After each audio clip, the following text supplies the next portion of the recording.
Sexta-feira, 7 de janeiro de 2022. Feliz Ano Novo. Está começando o ano do bicentenário da independência do Brasil.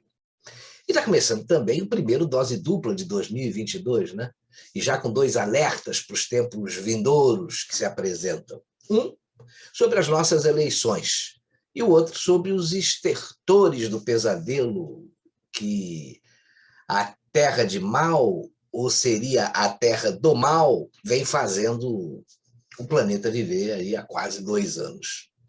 O preço da omissão vai buscar aqui no vizinho Chile, só lembrando a Vera Magalhães que o Chile não faz fronteira com o Brasil, né? Isso é importante ficar claro. Subsídios aí para cobrar do eleitor brasileiro a sua responsabilidade ao decidir o futuro do nosso país no próximo mês de outubro. A conta da pandemia, por sua vez, vai mostrar que o mundo perdeu e continua perdendo com a peste chinesa, muito além da contabilidade de prejuízos meramente financeiros ou econômicos. Prejuízos que, fique claro, não são desprezíveis, mas também não são os únicos. Duas bombas que a gente tem que lançar para fustigar o pensar. Afinal, já é 2022 e o trabalho continua, né, Marcelo Cardoso? Você aí que mudou o visual, saiu de um Papai Noel para o dono do Kentucky Fried Chicken. Tudo bem? Como é que foi de Ano Novo? Vamos muito bem, graças a Deus aqui. Espero que tenho certeza vocês também. Agora, novas parcerias, né? Pois é, rapaz, sem dúvida. E haja trabalho para 2022, né?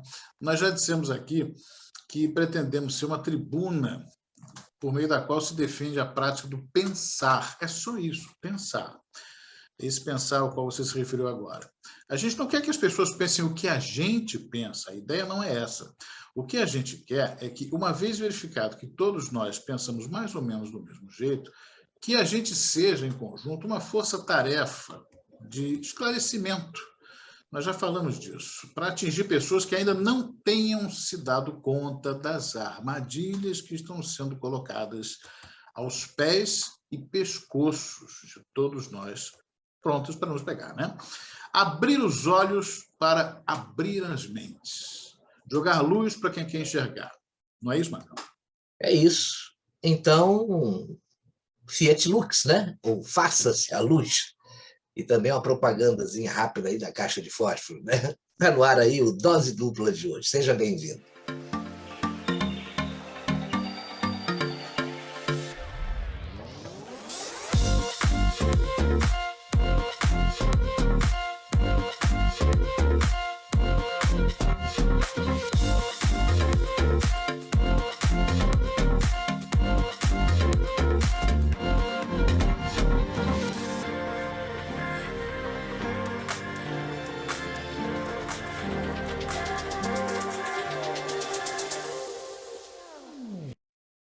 No primeiro domingo de outubro, dia 2, o Brasil terá eleições. Nós vamos escolher aí governadores, deputados estaduais, deputados federais, senadores, um senador por cada unidade da federação e o próximo presidente da República. A campanha eleitoral ainda não começou oficialmente, né? O atual presidente, aparentemente ciente das suas responsabilidades, se mantém no aguardo da ocasião legalmente permitida para começar aí a angariar os votos. Mas todos os demais pretensos candidatos, todos contrários ao atual ocupante aí do cargo, já começaram a campanha, então escancarando, né? Mas como é que eles estão fazendo campanha contra o presidente que está no cargo? Ora, está parecendo que isso aí pode, né? Se não pode, quem deveria dizer que não pode, se omite solenemente. Pois é, quem deveria dizer que não pode, diz até que o Brasil terá um novo presidente, sem antes saber o resultado. Ou será que ele sabe e não contou para ninguém, né? Pois é o que se apresenta mesmo, o quadro é esse. Aliás, essa composição de forças contrárias ao presidente Bolsonaro está bastante curiosa, né? No mesmo flanco dessa guerra, temos lado a lado um presidiário condenado em 2 instâncias por dezenas de acusações de uma penca de processos e o juiz que o colocou atrás das grades. E pior, juntos, de mãos dadas, tentando disfarçar o constrangimento ao inventar uma conversa mole de terceira via, né? A propósito, quando se fala em Sérgio hoje no Brasil, é preciso especificar se é o malandro ou é o moleque, né, Marcelo? Verdade, rapaz. A oposição aí ao Bolsonaro é um saco de gatos, né? De gatos e de ratos, na verdade, né? E um saco sem tamanho, né? Todos contra um. Isso aí é indisfarçável. E esse conjunto aí, dos todos, defende sem papas na língua o tal socialismo, que é a marca de fantasia aí do comunismo, né? O Estado inchado, paternalista, controlador, dono de tudo, e literalmente também de todos, né? Nesse momento que nós estamos tentando aí nos libertar a duras penas, o peso de um peso aí de uma administração pública ineficaz e também castradora, né? Está aí eivada de vícios, alguns alertas aí estão vindo para a gente dos irmãos aqui do lado, né? A visão do inferno do que seja um governo comunista que destrói aí a economia, subjuga seu povo, já nos foi aí suficientemente mostrada pela Venezuela e agora pela Argentina. A gente está vendo isso por lá. Agora é bom também esclarecer para a Vera Magalhães que esses dois fazem fronteira com o Brasil, né? Porque ela pode ficar confusa.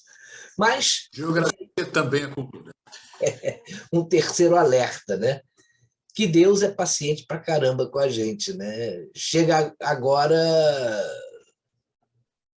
o Chile. Elegeu um presidente que era um...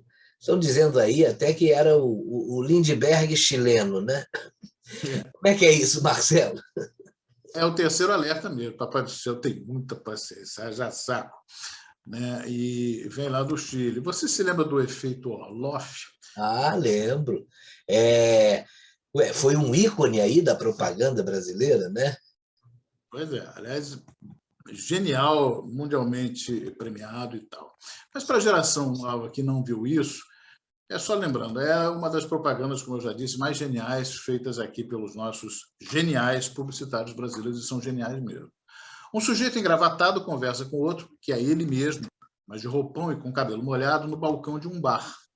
Aí uma mulher sedutora, também de roupão e com cabelo molhado, se chega abraçando esse cara. O engravatado insiste com Suasa, mas afinal, quem é você? E ele responde, eu sou você amanhã. Né? Em suma, é um cara se vendo no futuro, sabendo o que vai acontecer. E venezuelanos e argentinos estão nos fazendo o favor de mostrar esse futuro, nesse caso, sombrio. Nada a ver com a menina tão sedutora, né, depois de provavelmente tempos muito agradáveis. Esse futuro para nós é sombrio, que nos espera, caso a gente se decida por flertar com o descompromisso com a dignidade que o socialismo possui. Aliás, que o socialismo encerra. O socialismo é isso, é um total descompromisso com a dignidade humana.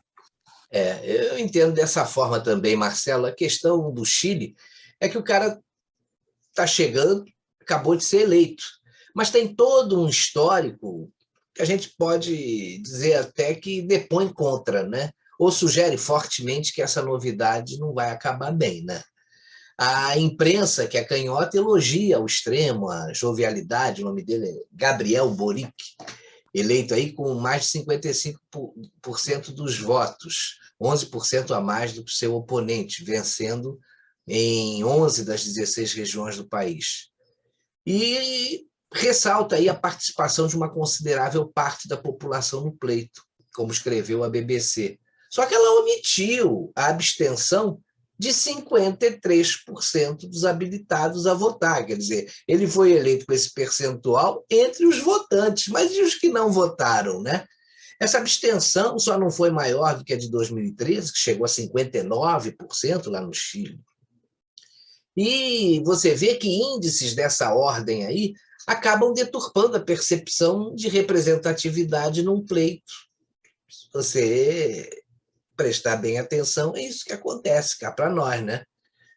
E o esquerdista, ele não deixa de votar, ao contrário do conservador, que é de se lamentar, né? Ele desequilibra as forças e torna a disputa quase inautêntica, né, Marcelo? Pois é.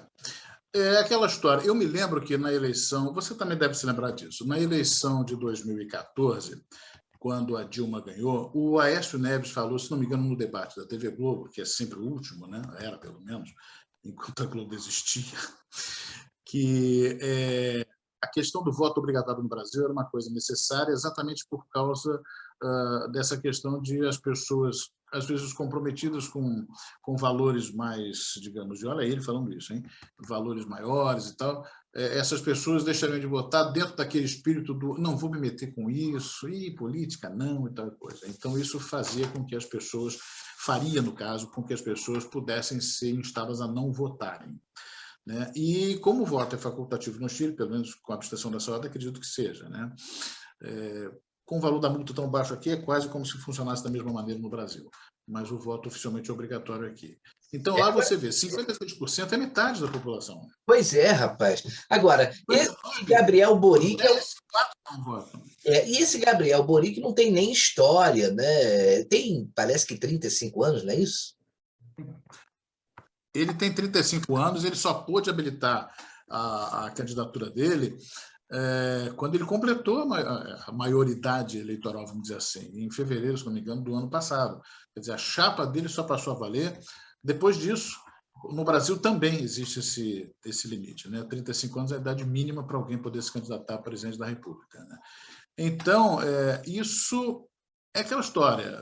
O cara tem 35 anos, ele é deputado no exercício do seu segundo mandato e começou a vida pública, podemos usar o termo dessa maneira, como líder estudantil. Ele foi presidente da Federação de Estudantes da Universidade do Chile. Isso 10 anos atrás, quer dizer, com 25, 24, 25 anos. Ele tem perfil tido como radical, embora a imprensa internacional, que sempre gosta de eufemismos, né, tente desconstruir essa imagem, né?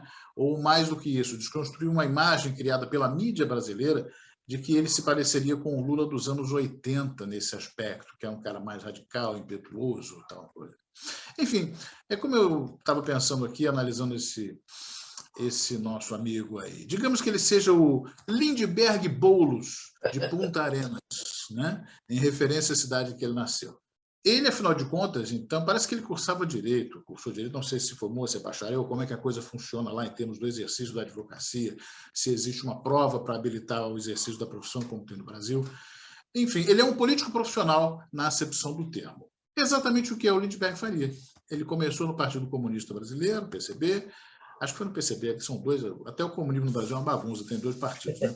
Ele começou num desses 2 partidos, como líder estudantil, presidente da UNE, aquela coisa toda, e a vida dele sempre foi isso.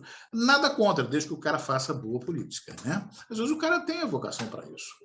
Agora, ele é um político profissional porque passou de um líder estudantil aos mandatos parlamentares sem exercer outra atividade, quer dizer, no estrito senso da expressão. E ele é simpático aos comunistas, isso também você vê em toda a imprensa que noticiou a posse dele, né? A vitória e a posse. Ele foi apoiado pelos comunistas nessa votação. Ele diz que quer combate à corrupção, embora a gente sabe que comunismo e combate à corrupção não guardem lá pouca distância. Né? A gente viu bem isso, né? Ele diz que pretende um crescimento com distribuição justa, reclamando que, embora o país sempre tenha sido considerado um modelo, o Chile, na verdade, era um modelo em que poucos ganhavam, não refletindo o sufoco da população. Nunca ouvi dizer isso. Ele quer maior espaço para as mulheres e o feminismo, seja lá o que isso queira dizer. Ele quer maior cuidado com o meio ambiente. Aí eu pergunto se, de repente, a Amazônia chilena corre algum perigo, tanto quanto a Amazônia brasileira. Não sei também, vamos ver, né? Não sei. Você sabe alguma coisa da Amazônia chilena? Eu realmente não imagino. Mas vamos lá. Ele quer abrir as portas do palácio do governo ao povo e defende que esse povo vá às ruas contra ele mesmo, se porventura esse povo se vir insatisfeito com as suas medidas. Ele também diz que pretende realizar um governo amplo, também seja lá o que essa expressão queira significar. E o seu desafio, segundo a imprensa, né, será mostrar que tem experiência para governar, apesar da pouca idade. É como Dilma Rousseff, tem experiência para governar, apesar da pouca inteligência, mas vamos lá. Enfim, são fragmentos de filmes que a gente já conhece, né, Marcelo? O que você acha? Pois é, isso está cheirando a populismo e a gente sabe o resultado desse populismo aonde vai chegar, né? Teve até uma frase dele, rapaz, quando ele foi declarado vencedor, ele disse uma frase espetacular, inédita, né? A esperança venceu o medo. Isso lhe soa familiar, né, Marcelo? Pô, olha o tal efeito Orloff aí começando a dar as caras, né? Mas a frase precisa de um complemento, né? A esperança venceu o medo e agora nós podemos roubar à vontade. Né? Ele disse aí que o seu governo vai gastar a sola do sapato, significando aí que vai ouvir as demandas dos chilenos, vai conversar permanentemente com o povo por todo o país. Fora o fato de que ele foi aí extremamente ativo na convocação da Assembleia Constituinte, que está rolando lá no Chile, instituída por um plebiscito lá em junho do ano passado, de 2021, cujos trabalhos aí devem se encerrar com um referendo popular ainda esse ano, no segundo semestre. Uma das propostas aí em discussão, por sinal, foi divulgada como sendo o fim da polícia. Está mais para o fim da picada, né, Marcelo? Na realidade, a Comissão de Direitos Humanos da Convenção Constitucional aprovou em setembro a inclusão de uma proposta, olha só, para substituir os carabineiros, que é a polícia ostensiva chilena, por uma instituição controlada por civis, com enfoque no cidadão e desmilitarizada. Essa proposta desarmada, né? Scotland Yard chilena. Essa proposta aí deriva dos protestos lá de 2019, que foram coibidos pelos carabineiros, com a energia necessária, porque eles preferem chamar de violência, né? Porque eles não veem consequências para atitudes insanas. E aí, quando se aplica a força para preservar o patrimônio e a vida das pessoas, eles já consideram que isso é uma violência. A gente está careca de conhecer essa estratégia. E eles são as vítimas, né? Pois é. A gente assistiu aí pelo noticiário a queima de igrejas e ao vilipêndio de valores religiosos, em especial com requintes aí de obscenidade, né? Atos que precisavam de policiais com armas em punho, não policiais com ramos de rosas nas mãos, né? Curiosamente, esse tipo de agressão é uma marca registrada, quase uma exclusividade aí desses esquerdistas, e são exatamente o que eles veem em eu diria para você, eles vêm com propostas do tipo segurar a onda da polícia para torná-la mais cidadã.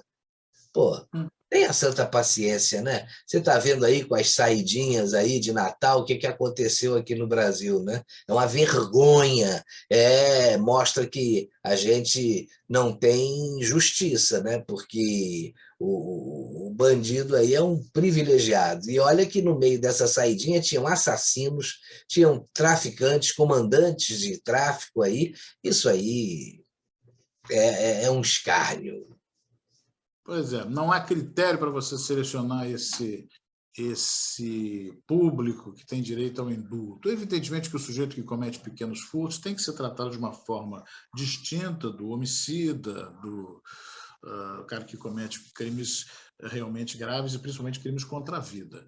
Então, o que a gente vê é que não existe critério algum, isso fica ao Deus dará e, enfim, acho que o melhor exemplo que nós temos do que é essa bagunça judicial e judiciária no Brasil é a própria Corte Suprema, né?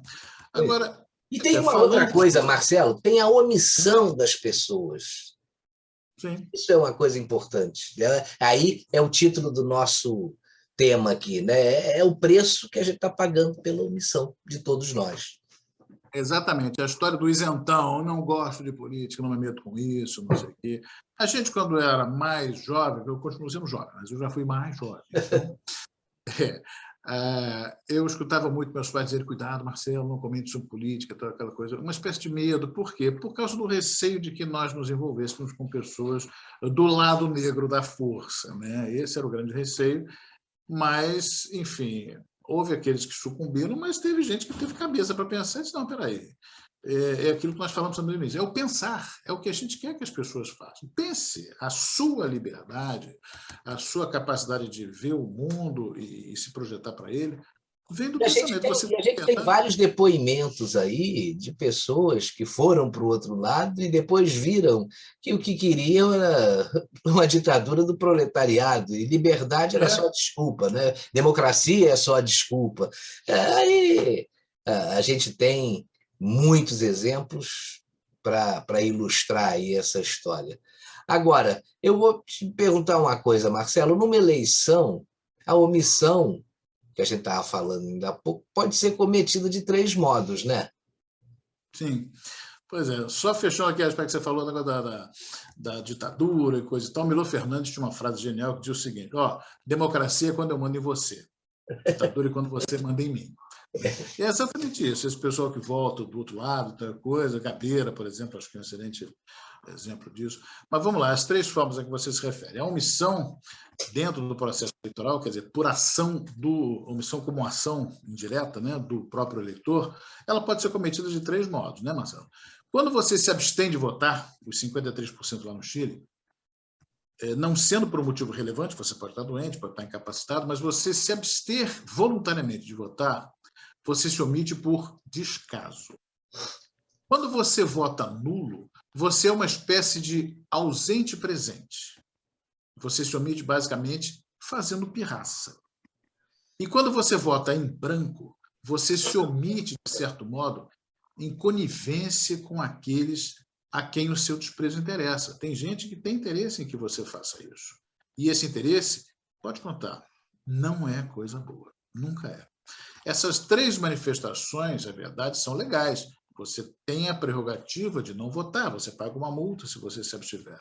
Você pode chegar lá e cravar voto nulo, você pode chegar lá e cravar voto branco. Tudo bem. Elas são permitidas por lei. Ninguém está fazendo nada de legal quando faz isso. Elas podem ser legais, mas podem não ser legítimas, né? Olha, Marcelo, eu diria até que omitir-se, especialmente nesse momento que o Brasil e o mundo vivem, pode ser mais do que simplesmente anular-se, né, como eleitor. Isso significa cometer, de repente, o crime de entregar o Brasil nas mãos daqueles que querem destruir o país. E jogar no lixo, talvez, a única chance que a gente tem de ter um futuro.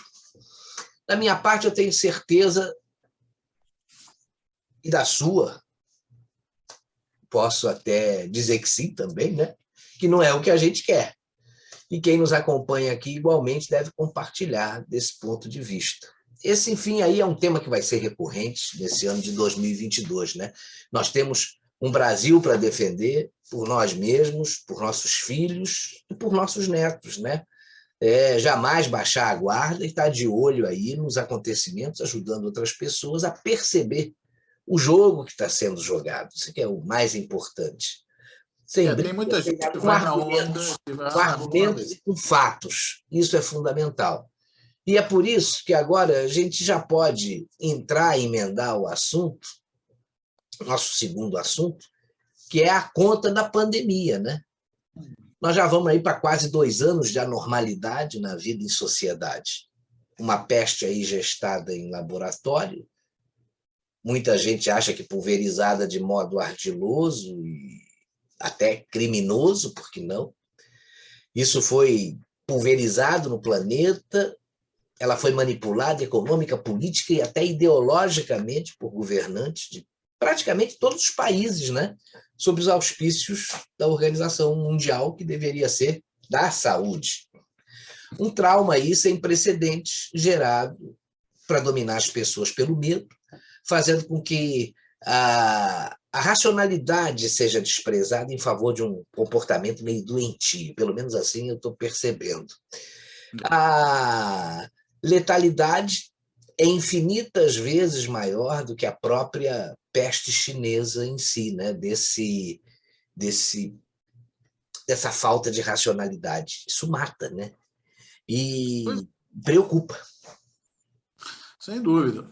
Vamos lá. Quem fala aqui é um cara com formação em engenharia civil, na área de transporte, em comunicação social.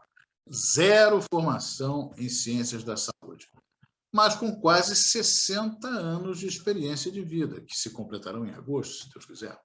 E isso deve significar alguma coisa, no que diz respeito à percepção das coisas do mundo e do modo como ele, mundo, funciona. Ninguém duvida de que exista uma crise sanitária em curso. Mas ela pode estar, e eu me atrevo a afirmar que ela definitivamente está sendo mal gerida, desde o início e de propósito. Para começar, já notaram que a gente não ouve palavras como tratamento, remédio, cura? Só se ouve picada. Os entusiastas da picadura creem de modo absolutamente cego que ela é a autêntica panaceia para todos os males. Mas os picados são contaminados, contaminam, desenvolvem essa porcaria com uma menor ou maior gravidade e até morrem disso. Quanto tempo vai levar para que os cientistas redescubram a ciência e se reconciliem com ela? É esquisito mesmo, né? Para dizer o mínimo, Marcelo. Eu vi um vídeo em que um sujeito furibundo, aliás, furibundíssimo, né? Reclama de estar confinado lá na sua cabine dentro de um cruzeiro marítimo, não sei se você viu esse vídeo, porque foram registrados casos da peste aí a bordo, e o pior, né? Em meio aí a passageiros e tripulantes todos vacinados, porque exigiu-se passaporte de vacinação para entrar no navio, para fazer a viagem, enfim. Mas todos estavam vacinados. Metaforicamente, né, o que a gente poderia perguntar é o seguinte: será que a ciência encheu demais a bola do vírus? Se ele se sentiu prestigiado e resolveu crescer e roubar a cena, pô? Será que se ele tivesse sido tratado aí com a sua real importância dentro do que já se conhece aí de virologia, ele teria se recolhido à sua insignificância de vírus, perdido a força e sucumbido ao limbo da história ao cabo aí de algumas semanas? Quero dizer que se os vírus têm um comportamento conhecido, razoavelmente aí padrão, que segue passos previsíveis, não teria sido o caso de manter um controle mais atento aí da sua difusão, com a proteção das pessoas mais frágeis e, digamos, a permissão para que ele se espalhasse, e tudo com o intuito de fazê-lo lá na frente perder força, né? Será que os confinamentos e as restrições de liberdade, do ir e vir, de tomar sol, de exercer a própria atividade profissional, de ter convívio com a própria família e tantas outras que a gente viu por aí, na estúpida aí presunção de que estariam protegendo a população, não acabaram atrapalhando ou trabalhando justamente contra ela, ajudando aí a agravar o problema? Por fim, será que tudo isso aí foi de caso pensado? Que espécie de ciência, rapaz, consegue mandar uma nave a Marte, mas não dá conta de uma peste com baixo índice de letalidade? Essa é a pergunta que eu te faço. Que espécie de ciência? A ciência, né? Bom, eu estava lendo essa semana, coisa de 2 dias, apareceu no meu feed de notícias do Facebook o seguinte, acho que foi a própria revista Vexame que botou lá, que agora os cientistas, os especialistas, entendidos, sei lá quem, já estão se dando conta de que a Covid está se transformando numa endemia. Falava-se que ela era uma endemia antes de a Organização Mundial da Saúde mudar a conceituação e transformar a coisa em pandemia. Então, que ela estaria se tornando uma endemia e que passaria a ser uma gripe normal, como qualquer gripe. Quer dizer, é uma coisa que já se falava lá no início, mas quem falava isso sempre foi taxado de negacionista. Inclusive, o maior maluco que o Brasil tem, que é o cara que está tentando consertar o país, ainda que outras pessoas não acreditem nisso. Então, tudo que já se falava lá no início, que era bombardeado, né, isso acabou se fazendo impor, né, por ser propriamente a verdade. Quantos morreram, rapaz, falsamente protegidos, trancados em casa? Morreram de desesperança, de depressão, sem emprego, sem seus pais, sem seus filhos, sem seus netos, sem perspectiva de vida. E quantos hoje são discriminados de maneira odienta por amigos e até familiares, porque decidiram não se submeter ao experimento das picadas e são vistos, por causa disso, como párias, verdadeiros lazarentos com os quais não se deve manter contato. Isso acontece, acredite. O protegido foi convencido a ter medo daquele que não quer se proteger. É como se você estivesse tomando chuva e o sujeito ao seu lado, protegido por um guarda-chuva, reclamasse de você de que a opção por não usar o guarda-chuva estivesse impedindo ele de se proteger da chuva. Ele que está com o guarda-chuva. É o que você falou, né? Adeus lógica, né? Adeus racionalidade. O mundo enlouqueceu, rapaz, e anda tomando decisões, se você parar, pensar, observar, absolutamente sem sentido. O problema é que isso aí está numa escala descomunal. Isso me faz lembrar aí a dialética hegeliana, né, que é uma contribuição preciosa aí do filósofo alemão Georg Wilhelm e Friedrich, você que fala bem alemão, Hegel, né? Deixa eu ajudar, então, Georg Wilhelm Friedrich Hegel. Né? Friedrich. Apfelstrudel, Telefoniker Volkswagen. Mas esse filósofo, o Hegel, dá a gente a compreensão do que está acontecendo. Né? Funciona mais ou menos assim: você cria um problema, o problema gera uma reação, e aí, havendo medo, e no nosso caso, o medo da morte, né? E também a histeria suficiente, as pessoas não somente vão aceitar que se imponha pela força uma solução que limita os seus direitos e lhes tolhe a liberdade, como também vão implorar por ela. Parece incrível, né? Mas se a gente analisar como as pessoas têm se comportado, é exatamente isso que está acontecendo.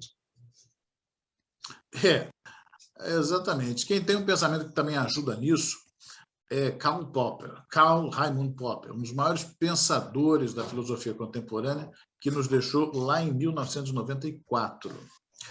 Perceba o que ele diz já naquele tempo, ou seja, uma frase que tem minimamente 28 anos. Uma das coisas mais estúpidas que já se ouviu hoje em dia é: eu acredito na ciência. Se a ciência fosse uma questão de crença, seria chamada de religião.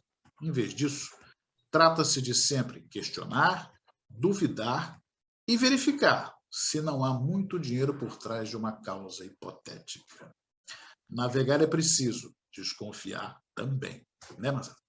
E nesse caso, então, certamente, né? Aí, Marcelo, eu vou precisar buscar, eu tenho até um livro dele aqui, do Arthur Schopenhauer, o filósofo alemão, nascido na Prússia, o fecho de ouro para esse nosso assunto viral, né? Ele disse que toda verdade passa por 3 estágios. No primeiro, ela é ridicularizada. No segundo, ela é rejeitada com violência. E no terceiro, é aceita como evidente por si só. A terceira fase parece que está a caminho, né? Pois é, a gente está vendo muito bem isso. Essa matéria da Exame é muito emblemática desse negócio. Agora já se começa a falar num negócio que 2 anos atrás tinha sido aventado, mas que as pessoas não deram conta. Agora, isso me fez lembrar, rapaz, um trote genial ao qual eu assisti quando eu estava cursando Engenharia Civil, na então Escola de Engenharia, hoje Escola Politécnica, resgatando o nome de batismo, do lado de 1772, da Universidade Federal do Rio de Janeiro. O que aconteceu foi o seguinte: eu já estava entrando no 2º ano da faculdade e fui assistir a aula dos calouros, o pessoal que estava chegando aquele dia. Entra o professor, e começa com a bibliografia no quadro, né? Quadro negro, giz, e livros em português, livros em espanhol, era muito comum, livros em inglês, livros em latim, e o pessoal estava lá tomando nota. Aí, rapaz, tome de anotação e tal coisa, e eu prestando atenção, estava sentado do lado de um camarada que estava tomando nota, de quem, inclusive, eu tirei xerox no final das contas e acabei perdendo aqui ao longo dos tempos, ao longo dos anos, mas foi muito engraçado. Aí, enfim, depois de ter dado a bibliografia, ele se apresentou: sou professor fulano e coisa e tal, e disse o seguinte: bem, vocês, quando saíram da escola, vocês aprenderam, começando, né, pelos números naturais, 0, 1, 2, 3, foram para os números inteiros, que incluíam os negativos, os reais, os racionais, os complexos, que são as raízes quadradas dos negativos, e disseram a vocês que os números complexos eram o topo da cadeia numérica, né? Mais ou menos isso. Certo, não, mas vocês agora vão aprender aqui os números anfóteros, que são aqueles que não são nem positivos, nem negativos, nem pares, nem ímpares e tal, e o pessoal tome de anotar a teoria.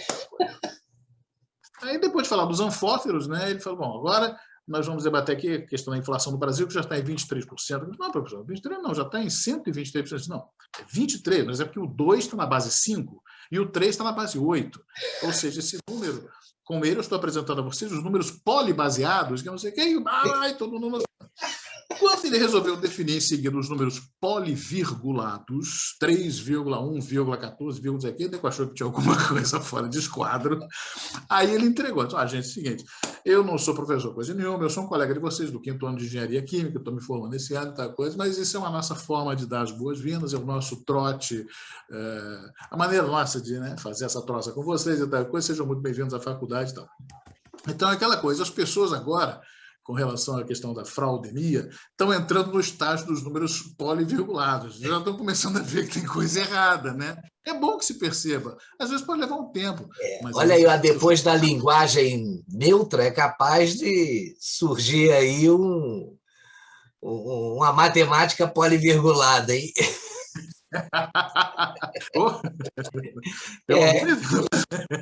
E assim, com os dois pés direitos, Marcelo, o meu e o seu, né, nós vamos encerrar aqui o nosso primeiro Dose Dupla de 2022. Obrigado aí pela sua companhia, qualquer lugar do planeta onde você estiver. Obrigado também a você, Marcelo Cardoso. A gente volta na semana que vem, aqui no instantenews.1, com mais 2 assuntos para a gente debater. Grande abraço para todo mundo. Forte abraço a todos, a você, Campos, aos nossos assistentes, aqueles que nos assistem, nos curtem, nos comentam, aqui no instantenews.1. Até semana que vem e tchau. Abraço.